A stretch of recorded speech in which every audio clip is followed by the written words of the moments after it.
One of the most essential elements of narrative storytelling is the opening. Whether it's an album, a book, a film, or in today's case, an anime, first impressions are always important, and the opening can truly make or break the viewer's experience in a lot of cases. For instance, I attempted to watch Medaka Box recently, and the 4 ear-assaulting wind sounds that open the show, combined with absolutely nothing of interest happening on screen, made me very unenthusiastic about continuing.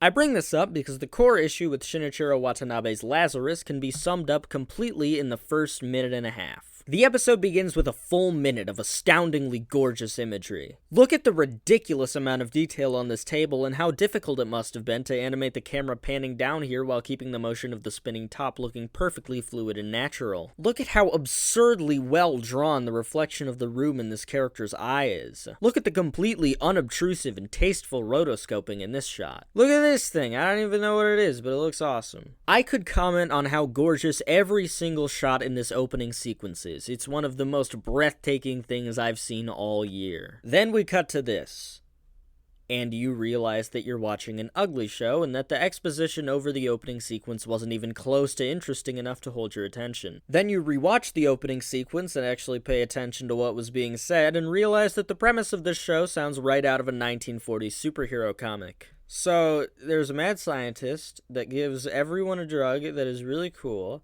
but then he comes back 4 years later, and it turns out that the whole time, this drug was a evil drug, and everyone is going to die now. Essentially, what makes Lazarus so goddamn frustrating is that it often shows you a super awesome, intricate, well-choreographed fight scene or a series of masterfully directed shots, and then immediately cuts to a boring, ugly slog with a remarkably and impressively idiotic plot. But Isabelle, talk about the characters. The characters are so much more important than the plot. Well, hey, I am inclined to agree. You can't have a great plot without great characters, and often the characters are essentially the plot themselves, as they can be a much greater focus than the show's premise. So let's go over the characters, shall we? Well, we have Brazilian Spike, whose personality is parkour, Monocle Man, whose personality is having a monocle, Autistic Hacker, whose personality is being an autistic hacker, and the 2 characters who actually have personalities, the annoying 16-year-old Leland Astor, and the bright, bubbly, alcoholic gun specialist Christine Blake, who also just so happens to be probably my favorite anime girl of the year so far.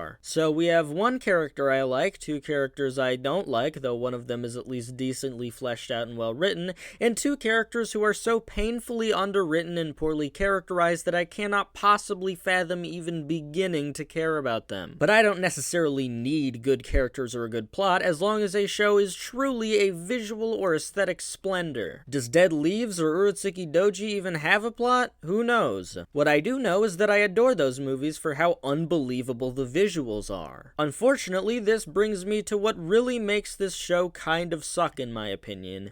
It is ugly as sin. Now, I'm sure many people will be baffled that I consider this show ugly, considering a lot of the animation is pretty obviously incredibly well done, but I find it deeply strange to consider that the only criteria for judging a show's visuals. The 2 elements which make this show so unfathomably unappealing to me are the colorization and the line work. Colorization is easy to knock out quick. This is a brown-ass show. There really is not much color at all. Everything is extremely desaturated, and in my opinion, it gives the whole thing a very dry, unseasoned feel, which takes a lot of the bite out of much of the gorgeous animation. Now, my problem with the line work is a bit trickier to get across in a quick and understandable way, but I'll try my best to break it down quickly. Let's use this frame from episode 1 as an example. Do you notice all the weird little gaps in the lines? The most noticeable ones are on his upper lip and mouth, but there are loads of others on his jacket, as well as much smaller but still very much noticeable gaps on his jaw. Now,